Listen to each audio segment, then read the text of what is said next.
छत्तीसगढ़ महाराष्ट्र सीमा से बड़ी और अहम खबर सामने आई है। महाराष्ट्र के गढ़चिरौली जिले के घमंडी जंगल क्षेत्र में सुरक्षा बलों और नक्सलियों के बीच हुई भीषण मुठभेड़ में कुल 7 नक्सली मारे गए हैं। मुठभेड़ में ढेर हुए सभी नक्सलियों के शव गढ़चिरौली लाए गए हैं। इस कार्रवाई में सुरक्षा बलों को बड़ी सफलता मिली है। मारे गए नक्सलियों में 25 लाख रुपए का इनामी कुख्यात नक्सली प्रभाकर भी शामिल है, जो लंबे समय से सुरक्षा एजेंसियों के लिए बड़ी चुनौती बना हुआ था। मुठभेड़ घमंडी के घने जंगलों में हुई, जहां नक्सलियों की मौजूदगी की सूचना पर सुरक्षा बलों ने सर्च ऑपरेशन शुरू किया था। फिलहाल पूरे इलाके में सघन सर्च ऑपरेशन जारी है और सुरक्षा एजेंसियां मुठभेड़ से जुड़े अन्य पहलुओं की जांच कर रही है।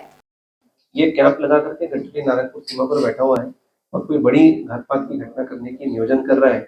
इसके आधार पे हमारे जो नए 2 पुलिस कैंप खोले हुए हैं, पुन्नार और बिनागुंडा, इससे इमीडिएटली C60 उसी रात में ऑपरेशन के लिए लॉन्च हुई थी और एसडीपीओ भामरागढ़ के नेतृत्व में, और 4 तारीख को सुबह उजाला होने के पहले हमारे लोगों ने उस एरिया में पहुंच करके उस एरिया में सर्चिंग शुरू की। उस एरिया में उस दिन 4 तारीख को फायरिंग हुई, परंतु इतनी डेंस टेरेन और हॉस्टाइल टेरेन होने के कारण हमें माओवादियों को हम खोज नहीं पाए।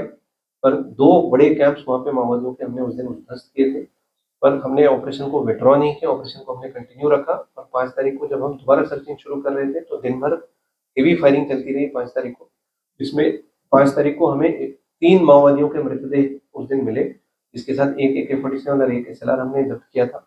और परंतु दुर्दैवाने वहाँ पे हमारा एक शूरवीर C60 का जवान दीपक मडावी माओवादियों से लड़ते हुए उसने 2 माओवादियों को अपने सामने मार गिराया। वो वहाँ पे कॉर्डन तोड़ने की कोशिश कर रहे थे माओवादी, परंतु अनफॉर्चुनेटली एक गोली उसको आकर के लगी और इंजर्ड कंडीशन में हमारे जवानों ने उसको इवैक्यूएट किया और इवैक्यूएट करके उसको 6 तारीख के सुबह में हेलीकॉप्टर से इवैक्यूएट करके फर्लकोटा नदी के किनारे से इवैक्यूएट करके भामरागढ़ जिला रुग्णालय लाया गया। बट उपचार के समय उसकी मृत्यु हो गई, उसको शहादत प्राप्त हुई। एक और जो इंजर्ड जवान था उसको वहां से फर्दर एयरलिफ्ट करके हमने गढ़चिरौली लाया और गढ़चिरौली में उसकी उपचार अभी शुरू है, वो खतरे से बाहर है। इस पूरे ऑपरेशन में कल भी सुबह से फिर लगातार फायरिंग चलती रही और शाम के लगभग 4 बजे तक हुए फायरिंग के बाद जब हमने एरिया सर्च किया तो और 4 माओवादियों के मृतदेह हमें मिले। वो जो सबसे खुशी की बात है कि जो मेन इंचार्ज था गढ़चिरौली कंपनी नंबर 10 का, गढ़चिरौली डिवीजन का और वेस्टर्न सब जोनल ब्यूरो का, लोकेटी चंद्र राव उर्फ प्रभाकर, ये तेलंगाना का रहने वाला था और वही हमारे लास्ट फॉर्मेशन का लीडर था और नेतृत्व वही कर रहा था। और उसको कल हमें दिन में न्यूट्रलाइज करने में सफलता मिली।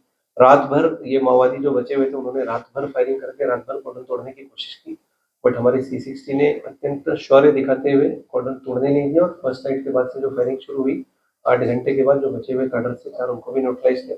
कुल 7 माओवादियों के मृतदेह इस पूरे ऑपरेशन में हमें मिले हैं। उनकी आइडेंटिफिकेशन भी हो गई है। उसमें से 3 हमारी कंपनी नंबर 10 के कार्डर हैं, 2 प्लेटून मेंबर और 1 in-charge of company number 10 Prabhakar. उसके अलावा 4 जो कैडर हैं उसमें 2 बड़े cadre commander platoon commander company number 5 Chhattisgarh का और कमांडर स्पेशल मार्ड प्लेटून छत्तीसगढ़ का, ये और उसके अलावा उनके 2 ACM रैंक के कैडर।